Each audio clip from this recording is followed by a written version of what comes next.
Hello everybody. Video में हम discuss करेंगे डाइवोर्स से रिलेटेड प्रोविजन।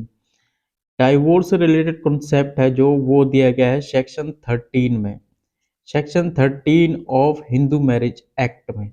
सेक्शन 13 को फर्दर डिवाइड किया गया है सब क्लॉजेज में। एंड ये भी शो करता है कि डाइवोर्स की कितने टाइप्स है। तो सेक्शन 13 को अगर स्टेप बाय स्टेप रीड किया जाए तो इनको अलग अलग पार्ट्स में डिवाइड किया गया है जो कि अलग अलग ग्राउंड्स को मेंशन करता है। एंड जैसे कि सेक्शन 13(1) एंड 13(1)(a), सेक्शन 13(1) में एट टाइप ऑफ ग्राउंड्स दिए गए हैं डाइवोर्स के, एंड 13(1)(a) में 4 टाइप ऑफ ग्राउंड्स दिए गए हैं डाइवोर्स के। देन जो ये दोनों ग्राउंड्स हैं सेक्शन 13(1) एंड 13(1)(a), तो ये जो ग्राउंड्स हैं ये अवेलेबल है हस्बैंड एंड वाइफ। मींस ये जो ग्राउंड्स है इनमें जो ग्राउंड्स दिए गए हैं वो ग्राउंड्स हस्बैंड एंड वाइफ दोनों को अवेलेबल है। मींस इन ग्राउंड्स में दोनों ही पिटीशन फाइल कर सकते हैं। एंड नेक्स्ट है जो सेक्शन 13 क्लॉज 2, तो उसमें जो ग्राउंड्स मेंशन है तो उसमें सिर्फ वो ग्राउंड्स वाइफ के लिए अवेलेबल है। मींस उस उन सेक्शन 13(2) में सिर्फ वाइफ ही सूट पिटीशन फाइल कर सकती है। एंड नेक्स्ट है 13(1)(a) जो कि अल्टरनेट रिलीफ की कॉन्सेप्ट के बारे में बताता है। एंड 13(b) है जो म्यूचुअल कंसेंट या म्यूचुअल डाइवोर्स के बारे में बताता है कि अगर हस्बैंड एंड वाइफ दोनों कंसेंट देते हैं डाइवोर्स के लिए at the amount of lumpsum amount, then वो म्यूचुअल डाइवोर्स भी हो सकता है 13(b) में। उनसे related further conditions and terms दी गई है। एंड 13 आज इस वीडियो में देख लेते हैं सेक्शन 13(1) में जो 8 टाइप ऑफ ग्राउंड्स दिए गए हैं डाइवोर्स से रिलेटेड। फर्स्ट ऑफ ऑल है adultery and second is cruelty and desertion, conversion, unsoundness of mind, vulnar disease, renunciation, missing for 7 years। जो ये 8 टाइप ऑफ ग्राउंड्स हैं इनको हम स्टेप बाय स्टेप डिस्कस करेंगे। तो पहले हम डिस्कस कर लेते हैं adultery. Meaning of adultery is voluntary sexual intercourse with any person other than one's spouse। Means अपने जो हस्बैंड एंड वाइफ है वो अगर अडल्ट्री में फॉल करते हैं देन उस सिचुएशन में वो डाइवोर्स का ग्राउंड बन जाता है।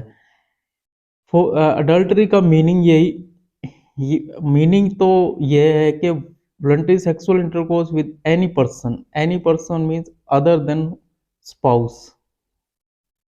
अपने हस्बैंड या वाइफ के अलावा किसी के साथ सेक्सुअल इंटरकोर्स करना तो वो अडल्ट्री की डेफिनेशंस में आता है। एंड जो इससे रिलेटेड है फिल्म लैंडमार्क जजमेंट है Joseph shine versus union of India. तो इसमें अडल्ट्री को अनकॉन्स्टिट्यूशनल डिक्लेयर किया गया है, but the court has expressly held that it will remain a ground for matrimonial cases.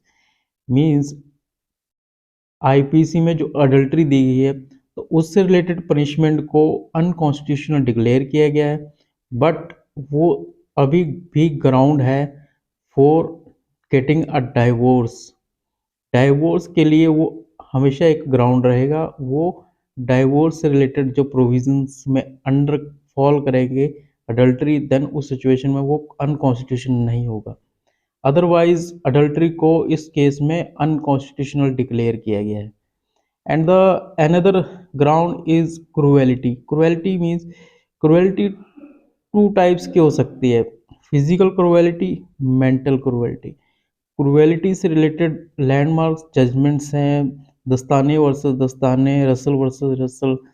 तो इन सब केसेस में क्रूएलिटी को ब्रॉडर टर्म से अंडरस्टैंड किया गया है। क्रूएलिटी एक शॉर्ट टर्म नहीं है, ये एक ब्रॉडर टर्म से लिया जाए तो क्रुएल्टी में बहुत सारी चीज़ें कवर हो जाती हैं। And next ground is desertion. तो डिजर्शन टू टाइप्स की हो सकती है, एक actual desertion and constructive desertion. Actual desertion में क्या होता है, फिजिकली किसी पर एक स्पाउस है दूसरे स्पाउस को फिजिकली छोड़कर चला जाए तो वो एक्चुअल होता है, मीन्स एक्चुअल एक्टिविटी हो गई। तो कंस्ट्रक्टिव डिजर्शन का मीनिंग है not performing marital obligation, means वो कंस्ट्रक्टिवली इग्नोर कर रहा है तो मैरिटल ऑब्लिगेशंस नहीं परफॉर्म कर रहा है, तो वो भी एक डिजर्शन की डेफिनेशन में कन्वर्ट हो जाता है। मीन्स डिजर्शन की जो डेफिनेशंस है वो वाइडर है, इसमें एक्चुअल डिजर्शन भी आता है, कंस्ट्रक्टिव डिजर्शन भी आता है, एंड थर्ड विलफुल नेग्लिजेंट जो है वो भी कवर्ड होता है। एंड जो डिजर्शन से रिलेटेड जो टर्म्स एंड कंडीशंस हैं वो है continuous period of for not less than 2 years। तो जो डिजर्शन है वो 2 years का होना चाहिए, इससे कम नहीं होना चाहिए। मीन्स 2 साल अगर एक स्पाउस दूसरे स्पाउस को छोड़ के चला जाता है तो वो डिजर्शन में कवर होगा। एंड विदाउट कंसेंट होना चाहिए, इसमें कोई कंसेंट नहीं होना चाहिए। And the without reasonable cause होना चाहिए, अगर रीजनेबल कॉज है तो वो डिजर्शन के ग्राउंड में नहीं कवर होगा। इंटेंशन टू डिजर्ट होना चाहिए, इंटेंशन टू डिजर्ट को फर्दर क्लैरिफाई किया जाए तो इंटेंशन होना चाहिए, मीन्स अगर फॉर एग्जांपल हस्बैंड और वाइफ है, अगर वाइफ अदर स्टेट में जॉब के लिए जा रही है तो उसको उस अगर वो जॉब के लिए जा रही है तो वो उसमें डिजर्शन का इंटेंशन नहीं है, उसका डिजर्शन का इंटेंशन नहीं है तो वो डिजर्शन में कवर नहीं होगा। डिजर्शन में जो ये टर्म्स एंड कंडीशन दी गई है तो ये जरूरी है, अदरवाइज डिजर्शन का ग्राउंड फॉल नहीं करता। And another is conversion. Conversion जो है either spouse ceases to be Hindu by conversion. And conversion का सिंपल मीनिंग है कि अदर रिलीजन में कन्वर्ट हो जाना। तो either spouse ceases to be Hindu by conversion, conversion itself doesn't result into divorce. इसका मतलब यह है कि अगर हस्बैंड कन्वर्ट कर जाता है तो इसका मतलब ये नहीं कि उनकी जो हिंदू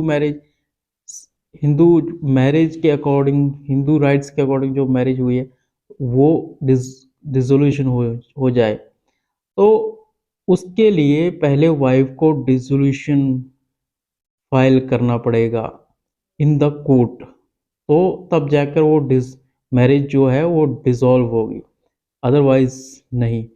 सिंपल मीनिंग है कन्वर्जन किया है, कन्वर्ट हुआ है, तो कन्वर्ट होने के बाद जो नॉन कन्वर्टिंग स्पाउस है उसको ही बेनिफिट मिलेगा।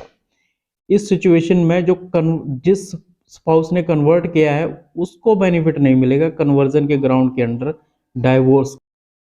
जो ये कन्वर्जन का डाइवोर्स का ग्राउंड है ये सिर्फ अवेलेबल है नॉन कन्वर्टिंग स्पाउस के लिए, अदरवाइज नहीं। मींस अगर एक स्पाउस है जो वो खुद कन्वर्ट कर रहा है किसी अदर रिलीजन में तो वो इस ग्राउंड का बेनिफिट लेके डाइवोर्स नहीं ले सकता। ये ग्राउंड ऑफ डाइवोर्स है only for the non converting spouse.